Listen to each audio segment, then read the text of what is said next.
तो अल्हम्दुलिल्लाह मेरा जो टारगेट पेपर है वो 100% से भी ज़्यादा हिट हुआ है।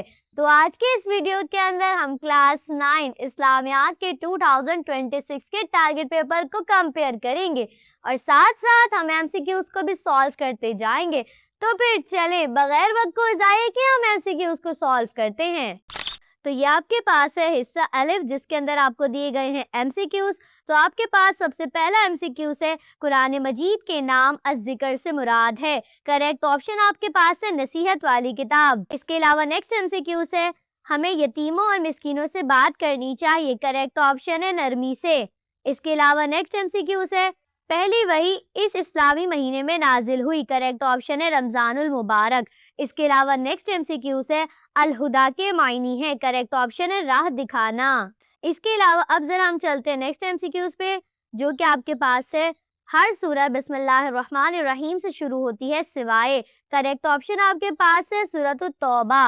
इसके अलावा नेक्स्ट एमसीक्यूज़ है कुरान पाक हुक्म देता है अदल करो क्योंकि ये ज्यादा करीब है। करेक्ट ऑप्शन है तकवा के। इसके अलावा नेक्स्ट एमसीक्यूज़ है अस्सुफहा के मायनी है। करेक्ट ऑप्शन है ना समझ। इसके अलावा नेक्स्ट एमसीक्यूज़ है अमीन हाजल उम्मा लकब है। करेक्ट ऑप्शन है हजरत अबू उबैदा बिन जर्राह का। इसके अलावा नेक्स्ट एमसीक्यूज़ है हदीस में दीन का सुतून कहा गया है। करेक्ट ऑप्शन है नमाज को। इसके अलावा नेक्स्ट एमसीक्यूज़ है इब्न सबील से मुराद है। करेक्ट ऑप्शन है मुसाफिर। इसके अलावा नेक्स्ट है मफहूम अल्लाह ताला का और अल्फाज रसूलुल्लाह सल्लल्लाहु अलैहि वसल्लम की हो तो वो हदीस कहलाती है। करेक्ट ऑप्शन है कुदसी। इसके अलावा नेक्स्ट एमसीक्यूज़ है अकीदे का लफ्ज अकद से माखूज है जिसके मायनी है। करेक्ट ऑप्शन है मजबूत गिरह लगाना। इसके अलावा नेक्स्ट एमसीक्यूज़ है जिहाद बिस्सैफ का मतलब है जिहाद करना। करेक्ट ऑप्शन है असले से। इसके अलावा अब जरा हम चलते हैं नेक्स्ट एमसीक्यूज़ पे जो कि आपके पास है कुरैशी मक्का साल में 2 मरतबा तिजारती सफर करते थे। करेक्ट ऑप्शन आपके पास है शाम और यमन की तरफ। इसके अलावा लास्ट एमसीक्यूज़ है अहले मक्का की मजलिस मुशावरत का नाम था।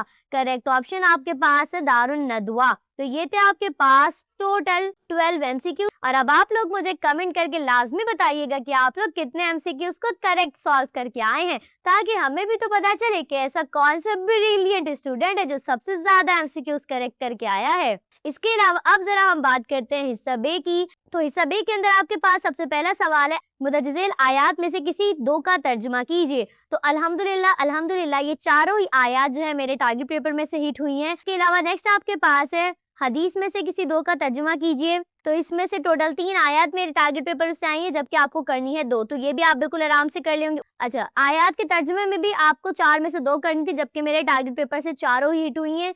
तो उम्मीद करती हूँ कि आपने आयत और हदीस का तर्जुमा बहुत आराम से कर लिया होगा। इसके अलावा अगर हम सवालात की बात करें तो पहला सवाल आपके पास मक्की और मदनी सूरतों का जो कि मैंने आपको लॉन्ग में दिया था। इसके अलावा दूसरा सिला रहमी का। इसके अलावा छठा।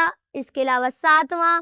इसके अलावा 10वां और 12वां। तो ये टोटल 6 क्वेश्चन है जो अल्हम्दुलिल्लाह मेरे टारगेट पेपर में से हिट हुए हैं। तो उम्मीद करती हूँ कि आपने हिस्सा बे भी बहुत आराम से कर लिया होगा। इसके अलावा अगर हम बात करें हिस्सा जीम की तो हिस्सा जीम के अंदर सबसे पहला सवाल है तर्जुमा और तशरीह का कुरानी आयात में से। तो इसमें भी अल्हम्दुलिल्लाह सारी आयातें वही हैं जो कि मैंने आपको टारगेट पेपर में दी थी। इसके अलावा अगर हम बात करें क्वेश्चन नंबर 14 की जिसमें आपको किसी एक हदीस का तर्जुमा और तशरीह करनी है और इसमें से जो आपके पास ये जो दूसरी आयत है ये मेरे टारगेट पेपर में से हिट हुई है। ठीक है। और अगर हम बात करें लॉन्ग सवालात की जिसमें आपने टोटल 2 लॉन्ग करने हैं तो इसके अंदर से आपके पास जो क्वेश्चन नंबर 15, क्वेश्चन नंबर 16 और 18 जिसमें है आपके पास इफ़्फ़त और हया। तो ये टोटल 3 क्वेश्चन है जो मेरे टारगेट पेपर में से हिट हुए जबकि आपको करने हैं टोटल 2 क्वेश्चन। तो उम्मीद करती हूँ कि हिस्सा जीम भी आपका बहुत आसानी से हो गया होगा। तो अल्हम्दुलिल्लाह मेरा जो टारगेट पेपर है वो 100% से भी ज्यादा हिट हुआ है और इंशाल्लाह बाकी के टारगेट पेपर भी इसी तरह हिट होंगे। तो अब आप लोग मुझे कमेंट करके लाजमी बताइएगा कि आप लोगों का ओवरऑल पेपर कैसा हुआ है ताकि मैं आप लोगों के रिव्यूज यूट्यूब पर पोस्ट करूं।